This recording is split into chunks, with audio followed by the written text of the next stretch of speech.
This week, we have another workplace bullying story. Imagine yourself training a coworker who ends up being your bully. We'll talk about it after I hit this music. Joining me this week is Ali Bertoni. She is a female-to-female workplace bullying advocate coach. Did I say that right, Ali? Advocate coach. Advocate and coach, yeah. Advocate and coach. Ali, thank you so much for coming on today. You're welcome. Thank you for having me. And I love the accent, the Australian accent. That's awesome. All the way from Oz.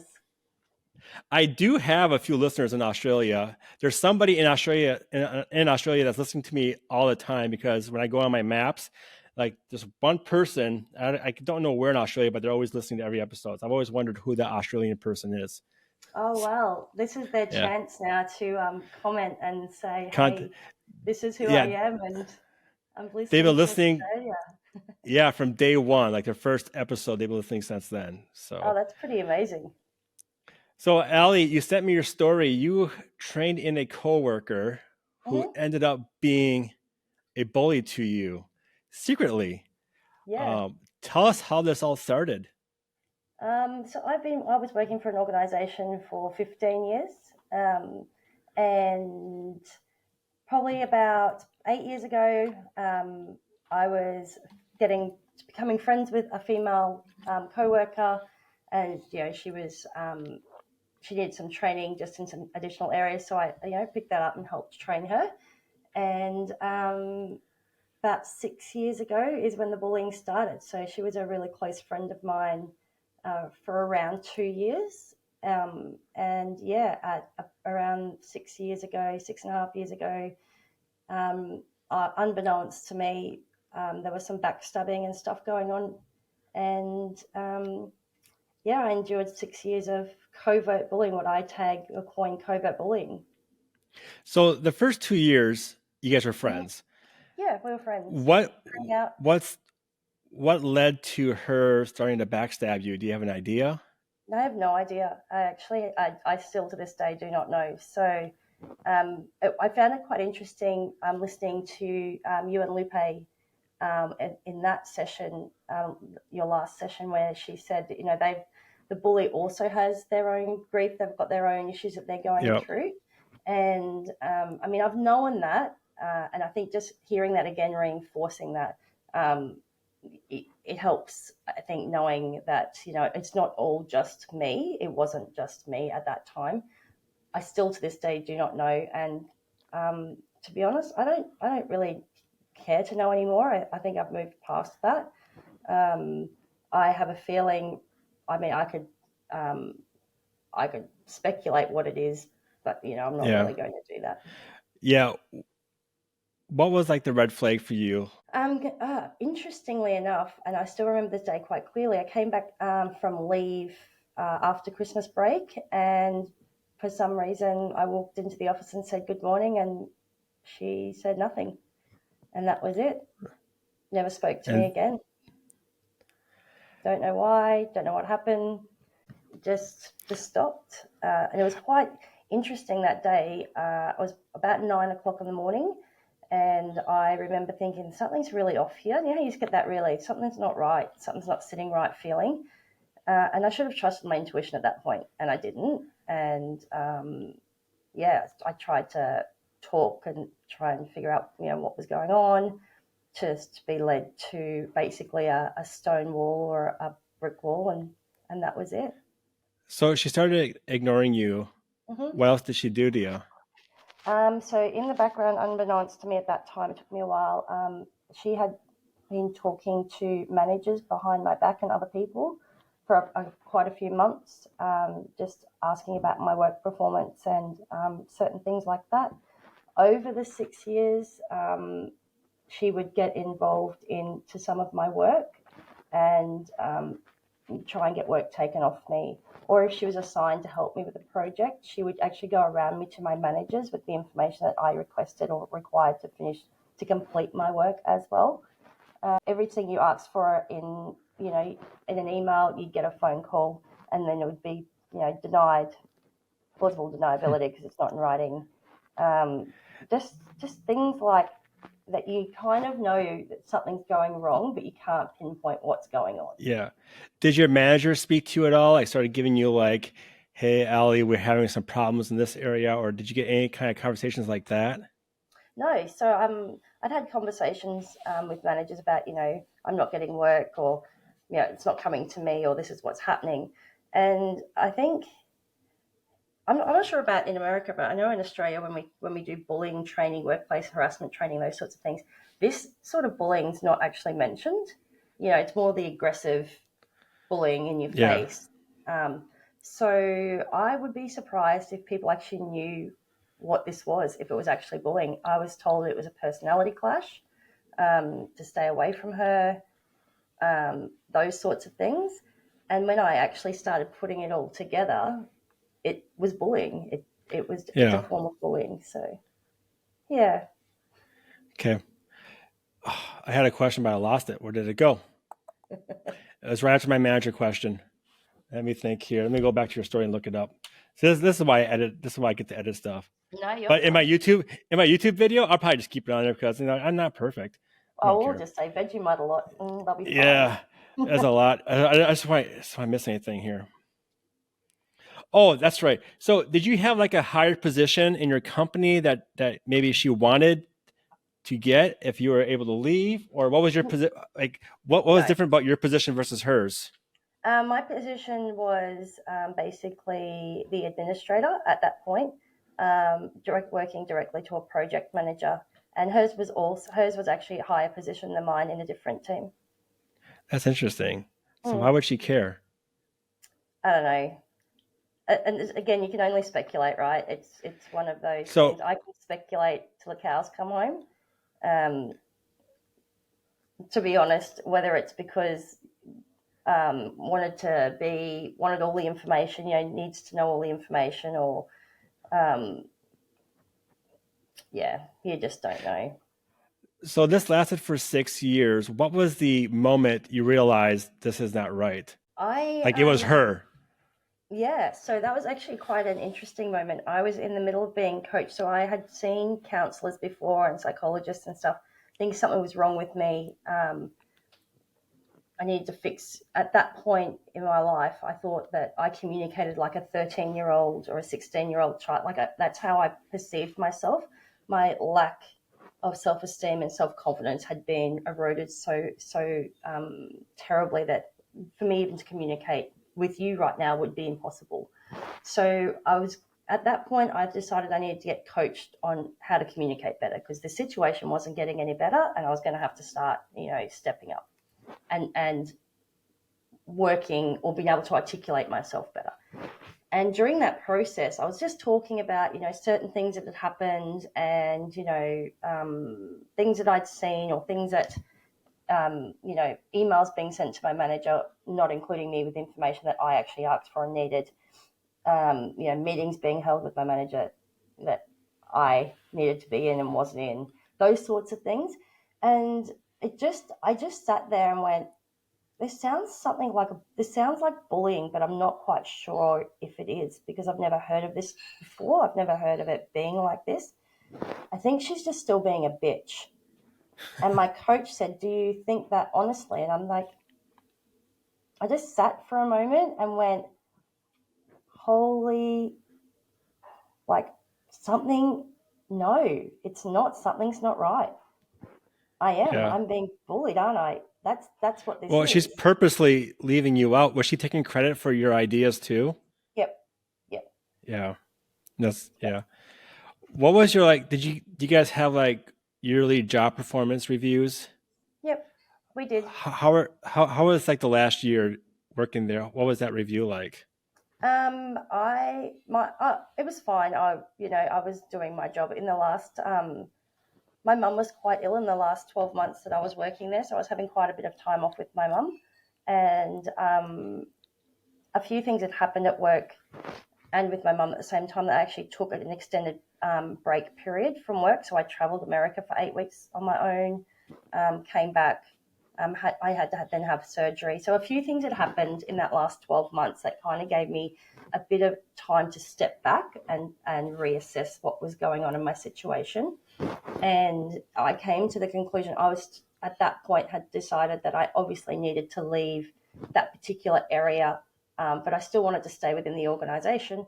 So I was applying for positions, wasn't getting anywhere, and then I just made the decision one day. My mum had passed. She gave me some sage piece of advice, and from that moment, from her passing, I knew that life was too short and it was time for me to leave. Okay. So did this really affect your work then? Would that employee affect your work at all, or were you able to kind of brush it? I mean, obviously it must have affected you because you said you lost your confidence. Was there Yeah. like, was she like spreading rumors about you to other coworkers besides Yeah, there sending was the rumors. emails? There was rumors, and what I found quite interesting was it was very, very. It was so tight knit, that group. I don't know who the group of people are. I can only assume it's people who wouldn't talk to me or would turn their back or you know those sorts of Kind of, things. yeah. The, so I actually found out towards the end what was actually had been said about me in the past from a person who I didn't realize was an ally in that situation. So Oh it wow. was quite interesting. Yeah. So It, when you gave him your notice to quit, mhm, what was your job? How do I say? When you gave him your notice to quit, how did mhm. your job take that? Were they surprised, happy, they showed kind of like, oh man, Allie, don't leave us. No, I actually quit on medical grounds. So I, Okay, at that point, had decided um, I'd had enough. I'd pretty much gone through the process. Suicide attempts come out of that. I was now in, full confidence. This is my life. I'm taking control of it. And I was sick at the time. So I left on medical grounds. And part of that medical ground was because I couldn't face returning to work again. But they didn't need yeah. to know that as far as I was concerned. I'd done as much as I could, and people um, just weren't listening. So to me, I was done. But what was best for Have me was to walk. did you ask your managers why you were getting ignored? Sorry, I'm gonna let those dogs bark. You Sorry, I'll can take hear them that's over my again. Frenchie. Sorry. You're from Frenchie. I have a little wiener dog named Gus, and he's like this big. I don't know if you Really? see like that Yeah. big, but he's got a huge bark. Yeah. So I've got four Did you dogs in ever? the house at the moment, so you're going to hear them. That's allowed. That's okay. Um, did you ever talk to your managers about this coworker leaving out of emails, or they just kept saying it's a personality issue? I did, and there was quite a few conversations, and I look back on that, and because I didn't language it the way I would language it now, I just said, I'm not sure why this is happening. Oh, don't worry about it, or I'll send it to you. And I think it's still that's I don't know. It's this thing around it that people don't know what it is. They just seem to think that it's a personality clash. Or she probably just forgot to include you, or and there was excuses made, those sorts of things. So But it was if I 6 years. knew It was then what I six. knew now, Yeah, like it would be a yeah. completely different conversation. I mean, the first few times you can probably give them some slack. Yeah, that could happen. But Mhm. I would say after like the fifth or sixth time, like, okay, you're doing this on purpose. And then you went six I years Yeah, I know. dealing with it. I knew what was going on, and I think because it was so discreetly done, like in meetings, the tone, I picked up on a different tone when it was directed at me or being ignored, um, you know, as you're walking past and saying good morning. Things that actually only you would pick up on that people Well, on it's the body position wouldn't language. Well, understand. body language, because you're used to Mhm. how these people make, when you meet a person, it's easy to read their body language every time you see them. And over time, that body language changes where short eye contact now, no smile. Yeah, Um, they see you coming down the hallway, they quickly I don't know, they turn away, whatever. But, yeah, it's easy to pick up on that. And tone of voice, people can also pick up on that as well. We had a yeah. guest on. we had a guest a while back who's an expert in workplace bullying, and she told me one thing: beware of the huggers. Was that lady a hugger by chance? No, I'm the hugger. That's Okay, hilarious. you're the hugger. That's funny. I'm the hugger. So yeah, her name was Dawn. She's actually in my state in Duluth, Minnesota. Yeah. But I thought that was very interesting because I know people who are very huggers, who are like Mm, huggers, but they did that to get dirt on you and they spread it around. I'm not saying all huggers yeah. are bad, but like Well, you they're just can't say like a red that. flag. Just beware of the huggers. So we named the podcast episode "Beware of the Huggers" because it's just a fun Oh, name. that's hilarious. I like that. No, she wasn't. So She's very boisterous. She's very. What's the? She's very like bubbly, very bubbly. happy. Very. Everyone loves her. She's happy. She's the helpful one, the people pleaser. Like really, um, but there's an underlying personality there that is a control freak. Yeah. Has to Maybe be she in thought. total control. Maybe she thought you. Well, wait. No. Say maybe she thought you were controlling her, but she had a higher position than you. So that's not right. We didn't even work together. We worked in two different areas of Weird. this one department. So we didn't even cross paths. It's just something that happened. Don't get me wrong. I'm incredibly grateful for the experience. I know that sounds really people find that really hard to hear, but without it, I wouldn't be who I am now and have what Exactly. I have now, and be able to actually stand up and say, what you hear in your workplace bullying and harassment training is actual BS. There's more to it than that, and we actually need to start expanding that and Yeah. calling out what's actually covert bullying because it happens more frequently than the aggressive bullying. Yeah. So let's get into that. So because of your experience, you became a female to female workplace bullying Mm-hmm. advocate and coach. It's Yep, two separate titles, right? I keep calling it one. that's okay. So tell us about what you do for that. Yep. So I advocate for victims and victors. So basically, people are going through problems. I'm trying to do the best I can to help them. It's from an Australian point of view, expanding internationally, but knowing that some of the laws here, connecting them to resources that they need here, and then also on the flip side, people who need help. Like I needed help.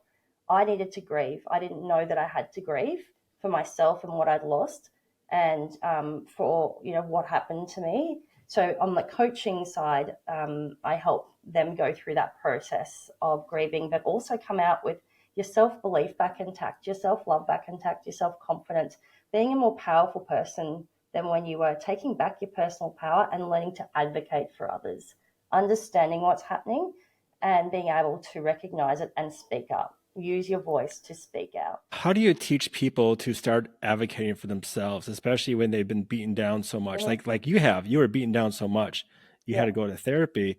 Like Mm. how do you do that for people? It all starts with self love and recognizing.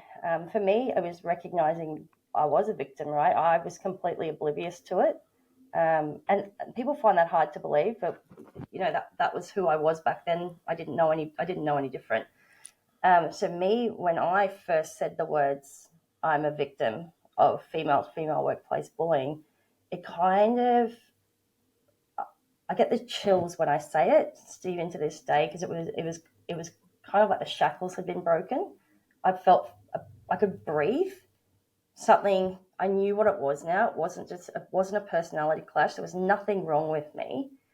I was a victim of this. And from that, then I needed to learn to rebuild myself, to learn to advocate again for myself, to learn to love myself again. So, it wasn't an easy process. It never is. And it's ongoing work that you constantly have to do. I started, I took my journaling to a different level. I added in meditations. I started adding in, reading, researching, talking to other people, figuring it out, and then starting to speak out about it. So last year, when I actually went public and said that I was a victim, that was a huge step for me to actually put that out on, social media that had happened to me. and then taking it a step further and co-authoring in a book with my story to really hone in that this is, that I'm taking back my personal power.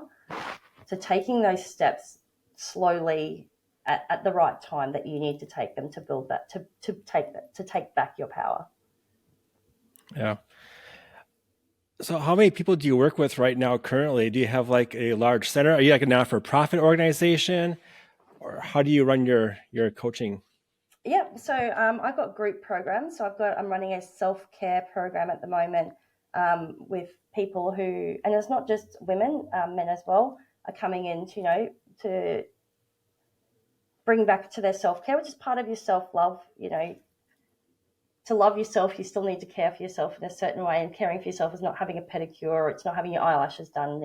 They're all great things to have, but it's more things along the lines of taking a walk in nature, meditating. So I'm running that program at the moment. There is a full self-love program that can be done, and I also do one-on-one coaching with people who want that more personal touch. What type of red flags do you tell people to look for when you're being bullied or taken advantage of? Because I think that can be the hardest part, Mm. is knowing that you're being picked on. I think my first and biggest thing that I should have done, and I will say this till it's like, this is the biggest thing: trust your intuition. If you feel something is not right, it's not right. That's the biggest red flag you can have straight away. The next one is if you are walking past somebody and you get a spidey sense that something doesn't feel right. You've walked past them heaps of times that something just changes. Trust that instinct. If you're hearing whispers, trust those. Trust everything that's happening and bring it up immediately. Start documenting. Document everything. The biggest thing you can do right now is you are your best detective. Start investigating. Ask the questions. So do you ask the questions to the person doing it? Do you ask it to a different coworker? Yep, you can How do you ask it. do that? So Okay. yep. So if you, depending on how it's coming across, if it's if it's hearing whispers that are happening, you can ask people that were standing around, going, "Oh, did I hear that correctly, or was that said?" If it's email trails, start digging into that email trail. For me, like not getting emails was the thing. I wasn't getting the information, so then therefore, Yeah. by not having the information, I can't complete my work. Just documenting that I made a phone call and this is what was discussed, and it's now 7 weeks later and I still don't have that email. Those sorts So of things. in a workplace, it's kind of tricky. Do you want to go up to the person one-on-one and say, hey, I've been noticing for the past few weeks, you've been doing this, this, and this to me? Is that a smart way to do it? Because they may tell the supervisor that you were harassing them all of a sudden. Or is it Yeah, best to get your manager involved? What's the best way to go about that?